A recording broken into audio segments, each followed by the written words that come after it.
हम लोगों ने आपके केस को अच्छी तरह से समझा है और आपकी सफाई भी सुनी है। ये तो साफ जाहिर है कि आपने प्रोटोकॉल तोड़ा है। इससे पहले कि हम कोई निर्णय लें, अगर आप अपनी सफाई में कुछ कहना चाहते हैं तो कह सकते हैं। तो जब आप लोगों ने तय कर ही लिया कि हमने प्रोटोकॉल तोड़ा है तो मेरा बचा ही क्या है सफाई देने के लिए। देखिए मिस्टर प्रद्युम्न, हमारी आपसे कोई पर्सनल दुश्मनी नहीं है। हम जो भी कह रहे हैं साक्ष्य के आधार पर कह रहे हैं। सर हम सब पिछले 20 साल से सीआईडी में काम कर रहे हैं। पिछले 20 साल से हमने कोई भेदभाव नहीं किया है। यहाँ तक कि सीआईडी के लिए हम लोगों ने अपना खून भी बहाया। देखिए, कभी कभी सिचुएशन के हिसाब से हमें फौरन मुश्किल डिसीजन लेने पड़ते हैं और प्रोटोकॉल को ध्यान में रखते हुए हमें चुप रह जाना पड़ता है। और इसके बावजूद भी हम अपराधियों को उनके अंजाम तक पहुंचाते हैं। देखिए, हम आपकी बात को समझते हैं, लेकिन नियमों का पालन करना भी जरूरी होता है, ये तो आप जानते हैं ना। हमेशा नियमों पर भरोसा नहीं किया जा सकता सर।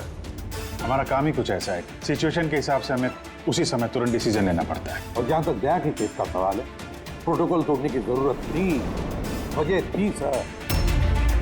दया एक जांबाज सीआईडी ऑफिसर है सर, सीआईडी के लिए कुछ भी कर सकता है। हम इसे ऐसे नहीं छोड़ सकते थे। इसके बावजूद भी अगर आप लोगों को लगता कि हमने प्रोटोकॉल तोड़ा है, डिसिप्लिन तोड़ी है, तब जो भी सजा देंगे हमें मंजूर है।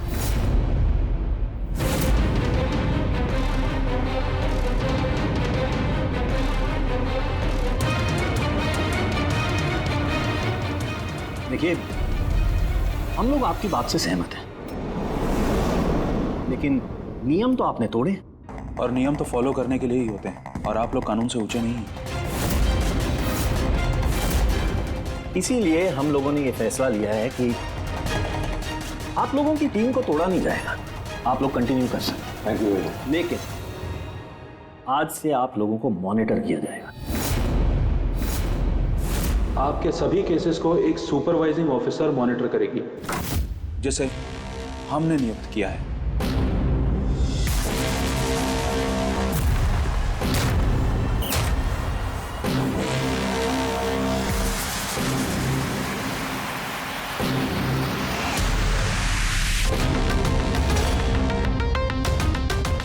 हेलो, मेरा नाम शीतल है। आज से शीतल ही आपको मॉनिटर करेंगे। मॉनिटर करेंगे मतलब ये है कि आपके केसेस की जो भी एक्टिविटी होगी, आज से शीतल हमें बताएंगे, और आपके केसेस की सारी जानकारी रखने का पूरा अधिकार है शीतल को।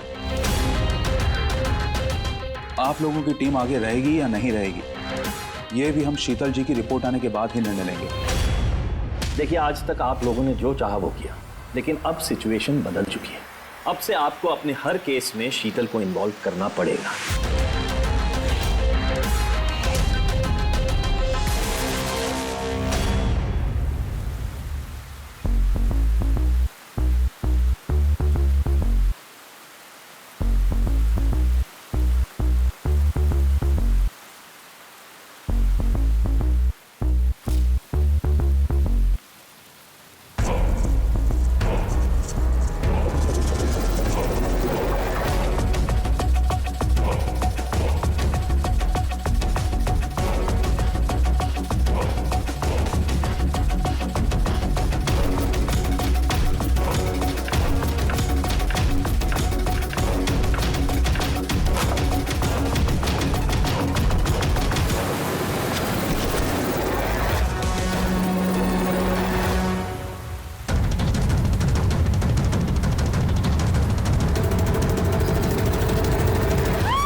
देखिए, मेरे काम करने का तरीका कुछ अलग है और आप लोगों को मेरे तरीकों को फॉलो करना होगा। तो मिला के आप ये कहना चाहती है कि अब से आप हमारी बॉस हैं? नहीं, I don't like the word boss. Boss कहना उचित नहीं होगा। देखिए, मैं यहाँ पर आई हूँ आपके केसेस को स्मूथली हैंडल करने, और मैं चाहूँगी कि इसमें डिसीजन मेरा फाइनल है। देखिए, प्लीज़ नाराज़ होने की कोई ज़रूरत नहीं है, क्योंकि मैं बस ऑर्डर्स फॉलो कर रही हूँ। इनफैक्ट मेरे पास ऑर्डर भी है, और इसमें तो साफ साफ लिखा है कि आज के बाद जो भी केस की इन्वेस्टिगेशन आप लोग करेंगे वो मेरे देखरेख में होगी। आपको मुझे लूप में रखना होगा, और हर एक इन्वेस्टिगेशन केस की रिपोर्ट आपको मुझे देनी होगी। And that also includes forensic investigation. Well, इसमें यह भी लिखा है कि किसी भी सस्पेक्ट के साथ कोई भी फिजिकल वायलेंस करने से पहले आपको मुझे पूछना होगा। देखिए। Hello ACP Pradyuman. अच्छा ठीक है, हम लोग आते हैं। ओके। दो खून हुए, हमें निकलना होगा। कितने जल्दी निकलेंगे आप? फाइंड आउट नहीं करेंगे कि वो कॉल फ्रॉड है कि नहीं, सचमुच ये मर्डर्स हुए हैं कि नहीं, ऐसे निकलेंगे? शीतल जी, आपसे बात करके अच्छा लगा, लेकिन दरअसल बात यह है कि दो खून हुए, इसलिए इन्वेस्टिगेशन के लिए जाना होगा। हाँ, आपको हम सब रिपोर्ट्स भेज देंगे। आपको लूप में जो रखना है। Let's go.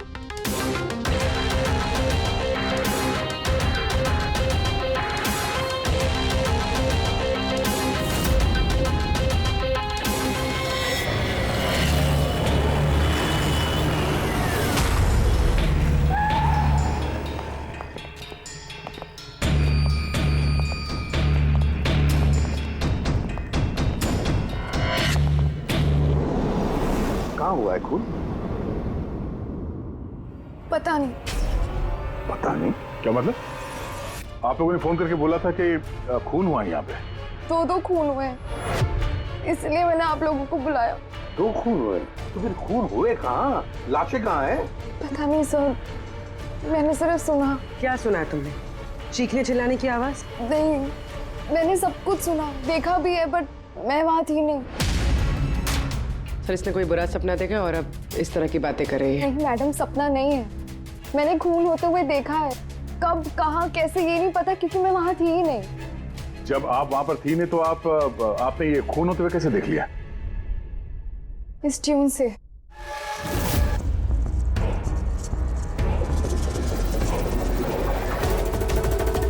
इस बीट में बहुत बारिश हो रही है, आसपास पेड़ है और एक टूटी हुई बोट भी है। ये ड्रम्स पे कोई उस आदमी को घसीट रहा है। ये वाली बीट पे वो आदमी उस पत्थर से बाहर पे वार किया जा रहा है। अन्य, तुमने ये सब देख लिया खून होते हुए, म्यूजिक का पीस सुनकर? कहीं अन्य ऐसा तो नहीं कि ये सब तुमने सोचा होगा, गेस किया होगा? सर, गेस नहीं किया है, इस म्यूजिक में मुझे दिख रहा है। पर आन्या, म्यूजिक में खून होते हुए कैसे दिख सकता है? मैम, आन्या बीमार है इसलिए इस तरह की बात कर रही है। आप कौन है? सर, मेरा नाम लता है, मैं यहाँ की मैट्रिन हूँ। मैं आन्या को बचपन से जानती हूँ, जब से ही ऑर्फनेज में आई है। क्या बीमारी है आन्या को? सर, इसे सिनेस्थेसिया है। सिनेस्थेसिया? मैम, ये एक कंडीशन है। नॉर्मल कंडीशन में इंसान को म्यूजिक सुनाई देता है, लेकिन ये कंडीशन में इंसान म्यूजिक सुनते सुनते विजुअल भी देखता है और म्यूजिक सुनते सुनते वीडियो जैसे दिखता है। आपके कहने का ये मतलब है कि आन्या साउंड देख सकती है? Yes sir. कैसे? आप आंख बंद कीजिए और इमेजिन कीजिए कि आप ड्रम बीट सुन रहे हो। लो, इमेजिन किया। आपको क्या दिखाई दे रहा है? ड्रम बीट की आवाज सुनाई दे रही है, पर मुझे कुछ दिखाई नहीं दे रहा है। ये नॉर्मल कंडीशन में होता है, लेकिन सिनेस्थेसिया में इंसान म्यूजिक के साथ जरूर कुछ ना कुछ देख सकता है, जैसे किसी इंसान को देख सकता है, रंग देख सकता है, या किसी भी चीज को देख सकता है। मतलब इस म्यूजिक के पीस को सुनकर तुमने ये खून होते हुए देखा? जी। तो मुझे लगता है कि आन्या जो म्यूजिक सुन के देख रही है वो सच में है नहीं, वो उसे विजुअलाइज कर रही है। जैसे हम लोग सर सपना देखते हैं, बट सपने में जो देखते हैं हम उसे विजुअलाइज करने लगते हैं, जबकि वो ऐसा होता नहीं। सर नहीं, सर जो मैं देख रही हूँ वो हकीकत है। जो मैं देख रही हूँ वो बहुत डरावना है, जैसे मैं टीवी पे किसी का मर्डर होते हुए देख रही हूँ। और दो अलग अलग म्यूजिक पे दो अलग अलग खून होते हैं, एक पत्थर से हो रहा है और एक क्रोबार से। अन्या, दूसरे खून के बारे में बता सकती हो? ये खून कहाँ हुआ, उस खून के आसपास क्या है, खूनी कौन है, क्या कर रहा है?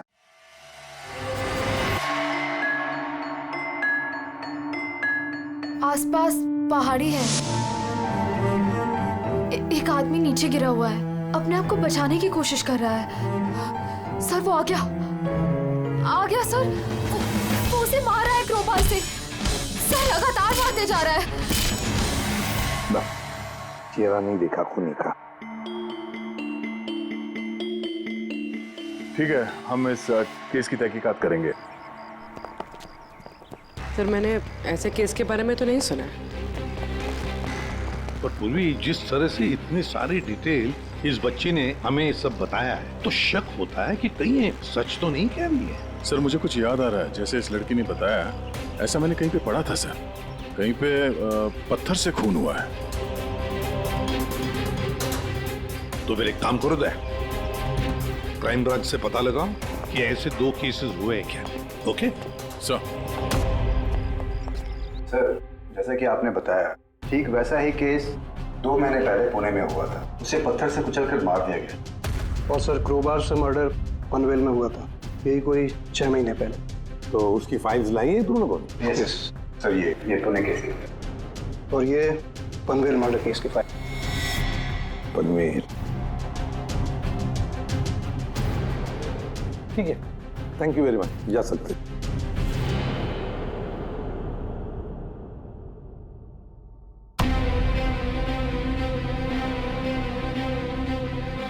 मैंने खून होते हुए देखा है। आसपास पेड़ है और एक टूटी हुई बोट भी है। जो विजुअल देखा था ठीक वैसे ही है सर। ये फोटो भी, मतलब जो आन्या ने बताया वो सब सच है। कमाल है सर, इन दोनों हादसों के बारे में अन्या ने म्यूजिक सुनकर आज विजुलाइज किया, जबकि ये हादसे तो 6 महीने पहले और ये दूसरा तो 2 महीने पहले हो चुका है।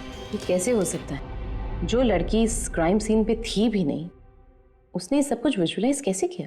सिनेस्थेसिया की वजह से। मैं नहीं मानती। और बाय द वे ये सिनेस्थेसिया है क्या? और इसे डिफाइन करना थोड़ा मुश्किल है, लेकिन मैं कोशिश करता हूँ आपको समझाने की। देखिए होता क्या है कि जब आप किसी खास चीज को सूंघते हैं तो उससे जुड़ी हुई तमाम यादें आपके दिमाग में आने लगती हैं। जैसे कोई खास व्यक्ति, कोई खास जगह, सब कुछ। यूँ समझिए एक तरीके से ये गंध आपकी मेमोरी को ट्रिगर करता है। लेकिन ये सिर्फ सिनेस्थेसिया की कंडीशन में ही होता है। इन केसेस में सुगंध की जगह म्यूजिक ने ले लिया। एग्जैक्टली। अब देखिए अन्या ने एक खास तरीके का म्यूजिक सुना। उस म्यूजिक पीस में एक जगह एक खास किस्म के इंस्ट्रूमेंट से उसे एक पेड़ की याद आई, तो उसने एक पेड़ विजुलाइज किया। और दूसरे इंस्ट्रूमेंट में उसे आदमी। एग्जैक्टली।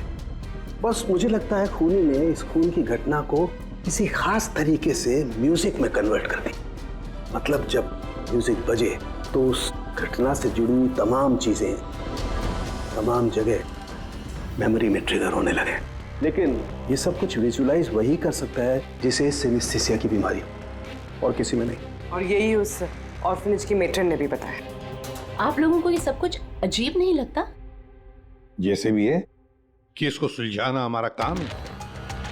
तो हो सकता है इस खूनी को भी ये सिनेस्थेसिया की बीमारी हो और उसी ने ये म्यूजिक रिकॉर्ड किया होगा, क्योंकि मर्डर और क्राइम सीन के बारे में वही जानता था। लेकिन पता कैसे चलेगा कि ये म्यूजिक कंपोज करके किसने अपलोड किया होगा, और उसे ढूंढेंगे कैसे सर? रेडी, इंटरनेट खोलो, देखो इंटरनेट पर ये पर्टिकुलर म्यूजिक पीसेस जो दोनों केस में हैं वो कहीं पर है क्या।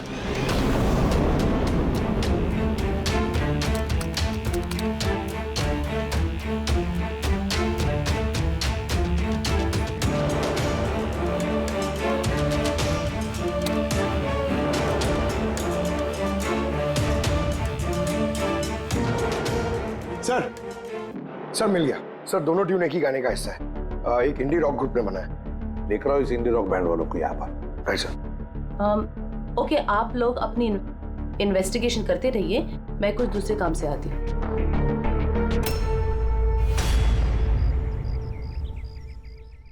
अन्या, मेरा नाम शीतल है।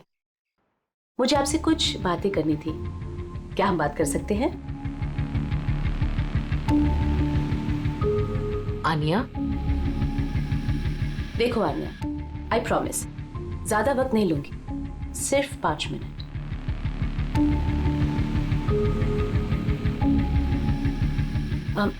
ये कुछ बोल क्यों नहीं रही है? मैम वो बहुत डरी हुई है। उस इंसिडेंट ने उसके दिमाग पर बहुत असर छोड़ा है। उसे नॉर्मल होने में थोड़ा वक्त चाहिए। ओके। मुझे आन्या के बारे में यहाँ के कुछ लोगों से बातें करनी है, पॉसिबल है? क्या प्लीज? म्यूजिक ट्यून से खून, ये कैसे पॉसिबल है सर? पॉसिबल है। सिनेस्थेसिया के एक मरीज ने तुम्हारे इस म्यूजिक के पीस को सुनकर एक खून होते हुए विजुलाइज किया। समझे? तुम्हारे इस म्यूजिक के पीस में एक खून का राज छुपा है। और हमारे हिसाब से खूनी वही है जिसने ये ट्यून बनाई है। हम लोगों ने खून नहीं किया, और हकीकत तो यह है कि ये ट्यून हम लोगों ने कंपोज ही नहीं किया। ये ट्यून हम लोगों ने एक फ्री साइट से डाउनलोड की थी। कौन से साइट से डाउनलोड की? दिखाओ। देखिए सर,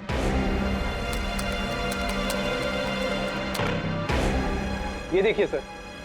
सर ये ट्यून हमें पसंद है, इसलिए हमने डाउनलोड करके अपने गाने में डाल दी। किसने अपलोड की थी ये ट्यून इस साइट पर? सर ये गुमनाम है, एनोनिमस। एनोनिमस? हमें इस एनोनिमस को ढूंढना है। मैम ये हमारा स्टाफ है। ये है पूजा, ये है रमेश, ये आरती है। वैसे तो एनजीओ में काम करती है, लेकिन अक्सर हमारे ऑर्फेनेज में आती जाती रहती है। आपसे कुछ बातें करनी थी एक्चुअली, आन्या के बारे में। क्या आप लोग मुझे आन्या के बारे में कुछ बता सकते हैं? जैसे कि वो कहाँ से आई, कब आई, और ओवरऑल ऑर्फेनेज में आन्या का बर्ताव कैसा है? आन्या बड़ी ही अजीब लड़की है, हमेशा डिस्टर्ब रहती है। वो यहाँ कब आई? बचपन से ही, लेकिन उसे अलग अलग 2 बार लोगों ने अडॉप्ट किया, और पता नहीं क्यों कुछ दिन रखने के बाद उसे वापस यहाँ पे आके छोड़ दिया। क्यों? कोई वजह? उसके बुरे बर्ताव की वजह से, उसके वक्त बेवक्त झगड़ा करने की वजह से, बात बात में वायलेंट हो जाती थी। बस ये उसकी आदत बचपन ही से थी। क्या बकवास कर रहे तुम? अन्य ऐसी नहीं है मैडम, ये सब गलत बोल रहा है। मैम सच में मैं यहाँ अक्सर आती जाती रहती हूँ, मैंने कभी भी आन्या को ऐसे बिहेव करते हुए नहीं देखा है। ये सब गलत बोल रहा है। तो फिर सही बात क्या है? सच तो ये है मैडम, अन्या का बचपन बहुत ही मुश्किलों में बीता है। हाँ, इन सब चीज़ों की वजह से कभी कभी वो अजीब बर्ताव कर देती है। अजीब बर्ताव नहीं मैम, यूं समझ लीजिए अगर आन्या को किसी ने क्रॉस किया तो उसके साथ दुर्घटना होना तय है। अभी पिछले महीने ऑर्फनेज के बच्चों के साथ क्या हुआ, याद नहीं है क्या? क्या बकवास कर रहे हो? क्या हुआ बताओ? मैम पिछले महीने एक बच्चे को फूड पॉइजन हो गया था, और उसी दिन उसका झगड़ा आन्या के साथ हुआ था। अच्छा, तो तुम्हारा कहने का मतलब है कि वो अन्या ने किया? हाँ। सोच समझ कर बात करो रमेश, बहुत ही गंभीर आरोप लगा रहे हो अन्या पर तुम। मेट्रन, आन्या को ऑर्फनेज से 2 फैमिलीज ने अडॉप्ट किया, लेकिन उसे वापस कर दिया। इसके पीछे कोई तो वजह होगी। शायद आन्या में ही कोई खामी हो, कोई गलती हो। I don't agree. Anyway, Anya के बारे में ऐसी कोई फाइल है जिसमें उसमें सारी डिटेल्स हो? क्या मैं उसे देख सकती हूँ? या श्योर।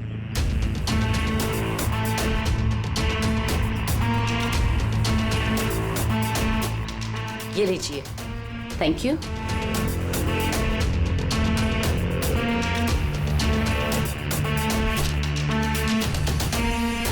अब थैंक यू मेट्रन, लेकिन मुझे अभी इस वक्त निकलना होगा। क्या मैं आपको ये फाइल थोड़ी देर बाद वापस कर दूं, चलेगा? जी।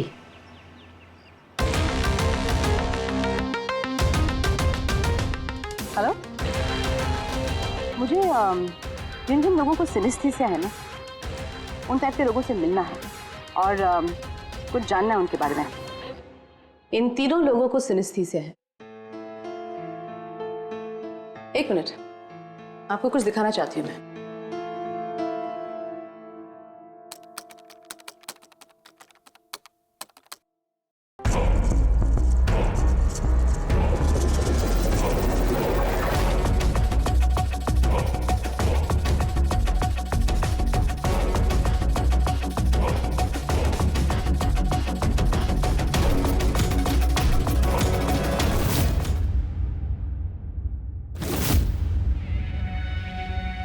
अब आप बताइए, आपने इस ट्यून को सुन के क्या विजुलाइज किया?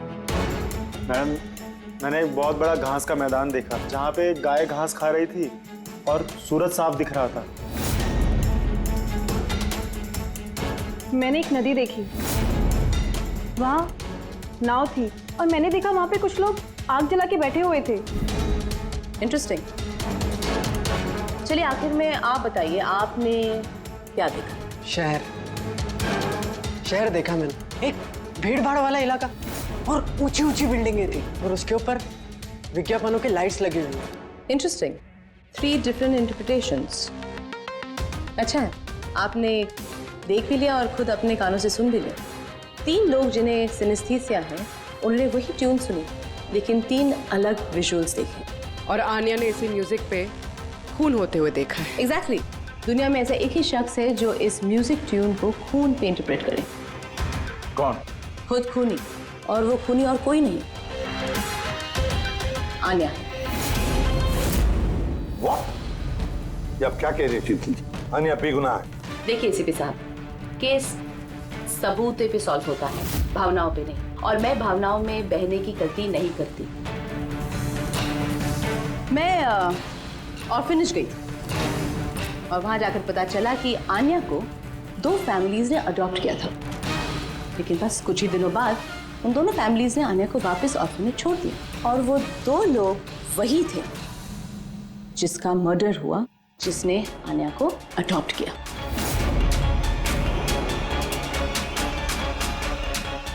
मैंने आन्या को अरेस्ट कर दिया है और उसे बाल अदालत में पेश करने की तैयारी कर दी है। बिना हमें बताए, बिना हमसे पूछे आपने आन्या को अरेस्ट कैसे किया? I don't need your permission ACP साहब, आपको बताने की जरूरत भी नहीं है। वो खूनी है और उसे सजा जरूर मिलेगी। आपने वो क्राइम सीन के फोटोज और पोस्टमार्टम रिपोर्ट देखी? ऑफ कोर्स देखिए।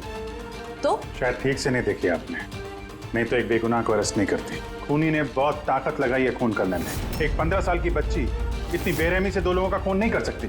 आप लोग उस लड़की को बचाने की कोशिश कर रहे हैं। शीतल जी, आन्या बेगुनाह है और हम किसी भी बेगुनाह को सजा नहीं देते। आन्या खूनी है और उसे सजा मिलेगी और मैंने उसे अरेस्ट कर लिया। ये मेरा डिसीजन है और ये फाइनल डिसीजन है। आप लोग बस वक्त बर्बाद कर रहे थे। और हाँ, वैसे भी मीडिया को इस केस के बारे में बात करनी है। आप लोग प्लीज मीडिया को बता दीजिएगा कि ये केस सॉल्व हो चुका है। अब केस आपने सॉल्व भी किया है तो आप ही बता दीजिए, हमें क्यों कह रही है बताने के लिए? फाइन, नो प्रॉब्लम, मैं बता दूंगी, लेकिन आप इसे मेरी चेतावनी समझ लीजिए या फिर उम्मीद करती हूँ कि आगे से आप मेरी सारी बातें मानेंगे।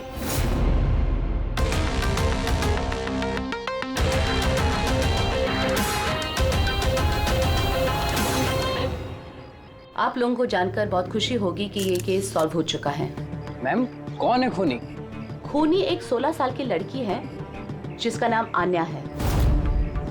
काफी समय तक वो हम सबको बेवकूफ बनाकर आजाद घूम रही थी, लेकिन मैंने उसकी असलियत पकड़ ली।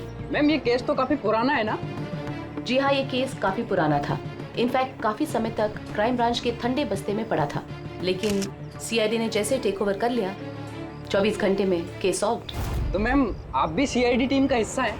जी हाँ, मैंने अभी सीआईडी टीम ज्वाइन किया है एज ए सुपरवाइजर, और ज्वाइन करते ही एक दिन में केस सॉल्व हो गया। अगर ये केस काफी समय से ठंडे बस्ते में था तो सीआईडी ने पहले क्यों नहीं टेक ओवर किया इस पर? क्योंकि इस टीम में पहले मैं नहीं थी ना, इसीलिए। मगर मैम, और लोग भी तो थे ना टीम में? जी हाँ, ये लोग पिछले 20 साल से हैं और मामलों की जांच करते रहते हैं, लेकिन क्या है ना, वो कभी कभी भावुक हो जाते हैं। और किसी भी केस में भावुक होना मतलब इन्वेस्टिगेशन में रुकावट। इन्वेस्टिगेशन के लिए सिर्फ लॉजिक की जरूरत है, जो मैंने यूज की और केस सॉल्व हो गया। एक मिनट, मैं आप लोगों की गलतफहमी दूर करना चाहता हूँ। फिलहाल ये केस अब तक सॉल्व नहीं हुआ है। नहीं हुआ है? अभी तो बोला था केस सॉल्व हो गया। खूनी सर, अभी इस केस में बचा ही क्या है? खूनी तो पकड़ा गया। जी नहीं, खूनी अभी भी पकड़ के बाहर है। मगर मैडम तो कह रही है कि खूनी वो लड़की है। ऐसा मैडम को लगता है। हमारे तहकीकात के हिसाब से शायद वो लड़की बेगुनाह है। सर, तो फिर असली खूनी कौन है? इन्वेस्टिगेशन हो रही है, बहुत जल्द सच क्या है आप लोगों के सामने आ जाएगा। Sir, last question sir. I am sorry, no more questions, वक्त नहीं है। Thank you so much for coming. Thank you. आप लोगों की हिम्मत कैसी हुई मीडिया के सामने मेरी इंसल्ट करने की? आपका ये बर्ताव रिकॉर्ड में लिया जाएगा, and trust me, there will be consequences. खूनी को पकड़ने में थोड़ा जोर लगाना पड़ेगा, क्योंकि शीतल कदम कदम पे रुकावट डालने की कोशिश करेगी सर। अभिजीत, पहले ये पता लगाना पड़ेगा कि अन्या जिस वक्त खून हुआ उस वक्त कहां पर थी? हमें एक टीम पुणे भेजनी पड़ेगी पूरी तरह से तहकीकात करने के लिए, और दूसरी टीम वैसे ही पनवेल में। आप सबकी जानकारी के लिए बस मैं यही बताना चाहूंगी कि अन्या को सिनेस्थीसिया है और खून भी उसी ने किया है। उसने हमें काफी समय तक अंधेरे में रखा, लेकिन हमने उसे अब पकड़ लिया है और बहुत जल्द उसे जुवेनाइल कोर्ट में पेश करने की तैयारी की है।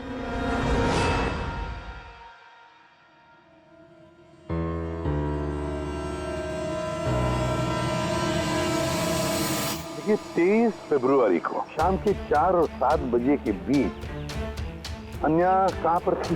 यूजुअली बच्चे शाम को बाहर निकलते हैं खेलने के लिए और 9 बजे तक अंदर आ जाते हैं। तो क्या अन्या ऑर्फनेज में थी या कहीं बाहर गई थी? नहीं सर, अन्या ऑर्फनेज में ही थी, कहीं बाहर नहीं गई थी। ये आप इतने यकीन के साथ कैसे कह सकती है? इसलिए कह सकती हूँ क्योंकि मेरी इजाजत के बिना कोई भी बच्चा बाहर नहीं जा सकता। मगर कभी कभी अन्या कई घंटों के लिए ऑर्फनेज से गायब रहती थी, वो भी तो बताओ इनको। सर ये झूठ बोल रहा है क्योंकि ये अन्या से जलता है। मैं क्यों जलने लगा अन्या से? तो फिर उसकी चुगली क्यों कर रहे हो? हमें अन्या ने बताया कि यहाँ पे कुछ लोग उससे जलते हैं।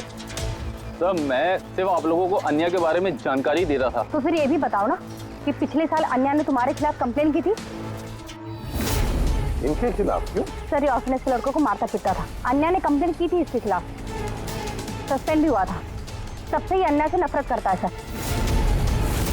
एक बात बताओ, अन्या को म्यूजिक पीस सुनने के लिए किसने कहा था? सर इसने। हाँ सर, अन्या को म्यूजिक बहुत पसंद था। बहुत बार मैंने उसे अलग अलग गाने सुनते हुए देखे थे, इसलिए मैंने उसे वो म्यूजिक सुनने दे दिया। अब मुझे क्या पता था इतनी बड़ी प्रॉब्लम हो जाएगी।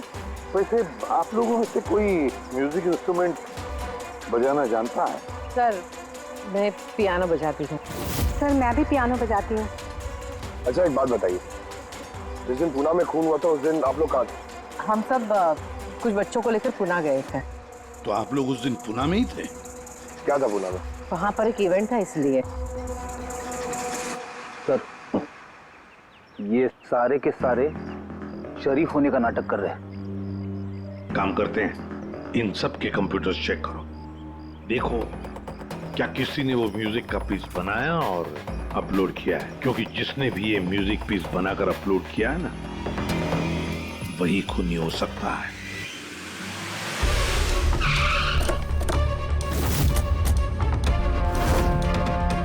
ये लड़की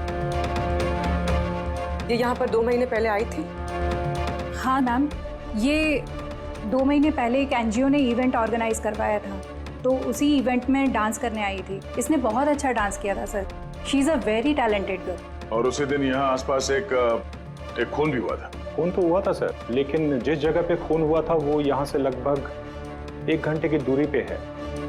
और ये इवेंट उस दिन कितने बजे शुरू हुआ था? 5 बजे शुरू हुआ था और रात करीब 8 बजे खत्म हुआ था सर। अच्छा आप लोग को याद है ये लड़की पूरा समय इवेंट पे ही थी या कुछ समय के लिए गायब भी हुई थी? ये लड़की 6 बजे स्टेज पे आई थी और इवेंट खत्म होने तक स्टेज पे ही थी। सर मेडिकल रिपोर्ट के हिसाब से खून 3 से 6 बजे के बीच ही हुआ है। ये देखो, ये वो जगह है जहाँ पे खून हुआ था और इस जगह पे इवेंट था। यहाँ से यहाँ पहुँचने में कम से कम 1 घंटा लगता है। सर हो सकता है आनिया दोपहर को ही निकल गई हो, खून करके फिर उसने इवेंट ज्वाइन कर लिया। अरे नहीं मैम, ऐसा कुछ भी नहीं है। एक्चुअली इवेंट शुरू होने से पहले आफ्टरनून में रिहर्सल थी और वो लड़की वहाँ पर 4 बजे तक थी। इसके बाद 5 बजे से बैक स्टेज पर सारे स्टूडेंट इकट्ठा होने शुरू हो गए थे। 4 बजे रिहर्सल पे थी वो जी। 5 बजे बैक स्टेज। यस। जैसे कि आपने कहा कि 6 बजे वो स्टेज पे थी। अगर ऐसा है तो आनिया खून कैसे कर सकती है? हाँ सर। अगर खून आनिया ने नहीं किया तो फिर खून किया किसने? सारे रिपोर्ट्स और एविडेंसेस को स्टडी करने के बाद मुझे लगता है कि अन्या निर्दोष है। आपको कोई ऑब्जेक्शन है? No your honour. लेकिन सर ये सिर्फ पुणे मर्डर केस के एविडेंस और रिपोर्ट्स हैं।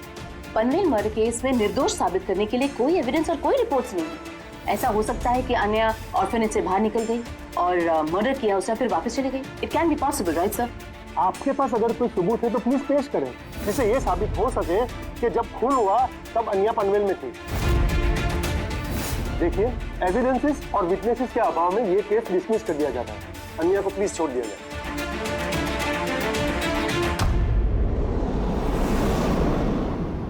आसान के क्या पता चला? हाँ बॉस, बॉस समझ लो इस केस की चाबी मिल गई। और शीतल ने डेमोन्स्ट्रेट करके बताया था कि सिनेस्थीसिया के 2 अलग अलग मरीज एक ही जैसा म्यूजिक सुनने के बाद अलग अलग तरीके से इंटरप्रेट करते हैं। हाँ लेकिन बॉस, मैंने अपने दोस्त से जानकारी की जो इस मामले का एक्सपर्ट है, उसने मुझे कुछ अलग ही बात बताई। नई बात क्या पता चली सर? ऐसे 2 मरीज जो सिनेस्थीसिया के ही पेशेंट हैं, एक जैसा म्यूजिक सुनने के बाद भी एक जैसा रिएक्ट करते हैं। ये हो कैसे सकता है सर? हो सकता है पूर्वी, अगर 2 मरीजों के बीच में खून का रिश्ता हो तो हो सकता है। बस शीतल ने जो बताया वो भी सही था, लेकिन पूरी तरह से सच नहीं था। कुछ रेयर केसेस में ऐसा भी होता है जैसा मेरे दोस्त ने बताया। हाँ, मगर दोनों मरीज एक ही परिवार के हों तो। चाचा, ताऊ या भाई भी हो सकते हैं? नहीं, इमीडिएट फैमिली मेंबर ही होना चाहिए, जैसे माँ बाप, भाई बहन। वो क्यों? ऐसा इसलिए फ्रेडी क्योंकि एक जेनेटिक बीमारी है। बस मैंने मेडिकल जर्नल में से कुछ आर्टिकल्स निकाले, आइए आपको दिखाता हूँ। और भी कोई है जो अन्या जैसे उन दोनों ट्यून्स के ऊपर वैसा ही विजुअल देखता है जो अन्या देखती है? मैं आप लोगों का कैसे शुक्रिया अदा करूं? आप लोगों ने मुझे जेल जाने से बचा लिया। हमने सिर्फ वही किया जो हमारी ड्यूटी है, गुनहगारों को सलाखों के पीछे और बेगुनाहों को आजादी। पर गुनहगार है कौन? तुम्हारा कोई रिश्तेदार। मेरा फैमिली मेंबर? अन्य, जो कि जिस तरह के विजुअल्स तुम्हें आ रहे हैं उस तरह के विजुअल्स उसी को आ सकते हैं जिसके साथ तुम्हारा खून का रिश्ता हो, और उसी ने ये इस तरह का म्यूजिक बनाया। पर सर, मेरा फैमिली मेंबर कैसे हो सकता है? मैं तो अनाथ हूँ ना। है कोई जिसे तुम नहीं जानते? तो जानना भी नहीं चाहती। बचपन से मेरा सपना था कि मेरे परिवार वाले आएंगे और मुझे अपना के लेके जाएंगे, हम खुशी खुशी साथ रहेंगे। और अब आप लोग बोल रहे हो वो कोई खूनी है। हम तुम्हें बस वही बता रहे हैं जो हकीकत है। सर, ये आनिया के नाम का पैकेज आया, दरवाजे के बाहर रखा था।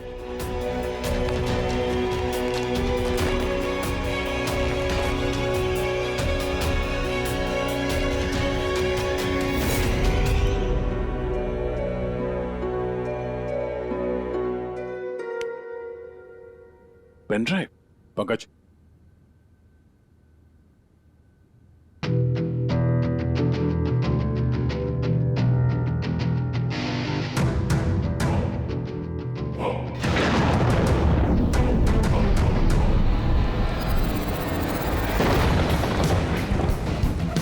मुझे घर दिखाई दे रहा है, बहुत बिजली खड़क रही है, कोई औरत घर के अंदर भाग रही है और एक झूला भी है वहां। कोई उस औरत के पीछे क्रोबार लेके भाग रहा है। और क्या? वो उसे क्रोबार से मारा। किस औरत को मार रहा है? पता नहीं। पर इसके तो एक नोट भी है। आनिया, ये तुम्हारा फ्यूचर है। इसमें जो हुआ है ठीक तुम्हारे साथ वैसे ही हो, और इसे कोई नहीं रोक सकता। म्यूजिक के हिसाब से जो आने ने देखा, कोई उस औरत को मारने वाला है, और एक घर है, घर के सामने एक बिजली कड़क रही है और झूला है। और सर, खूनी ने खून क्रोबार के साथ किया। अभी तक हमें लगता था कि खूनी पहले खून करता है और फिर म्यूजिक बनाता है, पर यहाँ तो उल्टा है। पहले खूनी मर्डर प्लान करता है, फिर म्यूजिक बनाता है और फिर म्यूजिक के हिसाब से खून करता है। मुझे मरना नहीं है, प्लीज मुझे बचा लो। आनिया, घबराओ मत, तुम्हें कुछ नहीं होगा, हम लोग हैं ना तुम्हारे साथ। सबसे पहले उस खूनी को ढूंढना होगा किसी भी हाल में। अगर खूनी आनिया के परिवार वालों में से कोई है तो उसे ढूंढेंगे किसे? ढूंढने के लिए हमें पहले ये पता करना पड़ेगा कि 16 साल पहले आनिया को ऑर्फनेज में लेके कौन आया था। शायद उसे पता हो आनिया के परिवार के बारे में। आपको कुछ याद है कौन था वो जो आनिया को यहाँ छोड़ गया था? नहीं, याद तो नहीं है। 16 साल पहले कोई उसे बाहर छोड़कर चला गया था।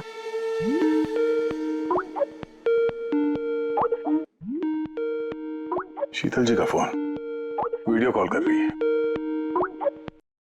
हेलो। मैंने बस यही बताने के लिए आपको फोन किया कि वो लड़की खूनी है। वक्त बर्बाद मत कीजिए और प्लीज उसे गिरफ्तार कर दीजिए। शीतल जी, कोर्ट ने फैसला सुना दिया और कोर्ट का फैसला क्या है वो आपने भी सुना। इस कोर्ट के चक्कर में आप वक्त बर्बाद कर रहे हैं। प्लीज आप लोग गलत हैं और आपको ये बात मान लेनी चाहिए। सर ये वही घर है। भाई घर? कौन सा घर? मैंने जो अभी देखा ना, वो जहाँ खून होने वाला है, वो पेड़, झूला, वो यही था सर। वो किस जगह की बात कर रही है लड़की? शीतल जी, इस वक्त आप कहाँ पर हैं? मैं इस वक्त अपने घर के बाहर हूँ। और कहाँ? आपकी जान को खतरा है। क्या बात कर रहे हैं आप ऑफिसर? मेरी जान को खतरा है? मुझे कौन मारेगा? देखिए शीतल जी, खूनी ने आपको मारने के लिए म्यूजिक कंपोज किया है, जिसे उसने हमें भेजा है, और उस म्यूजिक के हिसाब से आपके घर की लोकेशन। क्या बच्चों जैसी बातें कर रहे हैं आप ऑफिसर? मुझे डराने के लिए आप सब कह रहे हैं ना? और प्लीज मैं डरने वाली नहीं हूँ। और ये सब आप इसीलिए कह रहे हैं क्योंकि मैं आपके केस के खिलाफ हूँ ना? शीतल जी, इसके बारे में हम बाद में भी बात कर सकते हैं। मेरी बात ध्यान से सुनिए। आप अभी इमीडिएटली घर के अंदर जाइए, खिड़की दरवाजे सब अंदर से बंद कीजिए, और जब तक हम लोग वहाँ पे नहीं पहुँचते आप प्लीज किसी के लिए दरवाजा मत खोलिएगा। मतलब? मैं आपको बाद में समझाता हूँ। अभी मैंने आपसे जो कहा वो कीजिए प्लीज, जल्दी।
मुझ पे हमला क्यों कर रहे हो तुम? तुम जानते नहीं इसका नतीजा क्या होगा। I am a cop. तुम कानून से दूर नहीं भाग सकते। कौन हो तुम?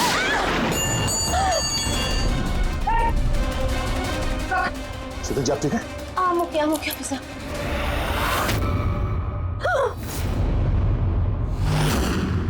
आरती, तुम? सर मैं भी पियानो बजाती हूँ। शीतल जी, हमने आपसे पहले ही कहा था, आन्या खूनी नहीं है। आई एम सॉरी ऑफिसर, मुझे आप लोगों की बात समझनी चाहिए थी। मैं अपने तरीके से इन्वेस्टिगेशन कर रही थी और आप अपने तरीके से। हम दोनों अपनी ड्यूटी कर रहे थे ऑफिसर, लेकिन ट्रस्ट मी, मेरे करियर में पहली बार ऐसा हुआ है कि मेरा जजमेंट गलत निकला। वो ठीक है, आपके सर पे चोट लगी है। नो ना, ओके। रेडी? एम्बुलेंस को फोन करो जल्दी।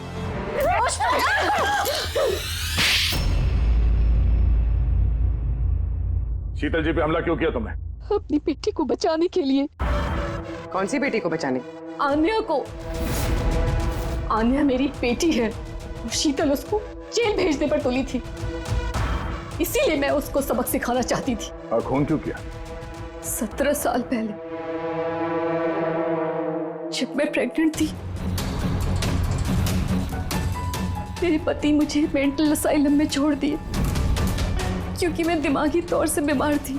वहां मैं 15 साल रही। मगर क्या? मगर मेरे पति ने मेरी ममता का गला घोंट दिया। कैसे? आन्या वहां पैदा हुई, पर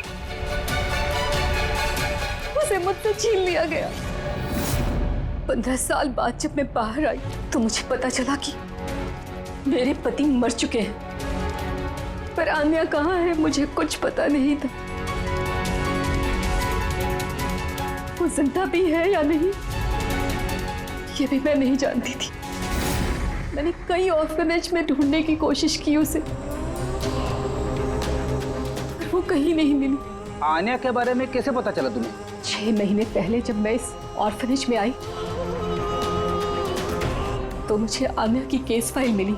मुझे पता चला कि आन्या को 2 लोगों ने अडॉप्ट किया और फिर उसे वापस छोड़ दिया। पर जैसे ही मुझे पता चला कि आन्या को सिनेस्थेसिया है और वो सब कुछ देख सकती है जो मैंने म्यूजिक पे प्लान किया था, तो मुझे रियलाइज हो गया कि आन्या मेरी बेटी है। इसीलिए मैंने उन दोनों को मार दिया। मुझे उन लोगों से नफरत है जो अनाथ बच्चों को अडॉप्ट करते हैं और फिर वापस उन्हें छोड़ देते हैं। मैं आन्या को मिलकर सब कुछ बता देना चाहती थी, लेकिन आप लोगों की तहकीकात की वजह से मैं रुक गई, क्योंकि मुझे लगा कि आप लोग आन्या पे शक करेंगे। इसीलिए मैंने लेटर भेजकर आप लोगों का ध्यान दूसरी तरफ मोड़ने की कोशिश की, लेकिन आप लोगों ने मेरे प्लान को चौपट कर दिया। जिस बेटी को पाने के लिए तुमने 2 लोगों को जान से मार दिया, अब जिंदगी भर उस बेटी से दूर रहना पड़ेगा तुम्हें, सलाखों के पीछे, काल कोठरी में।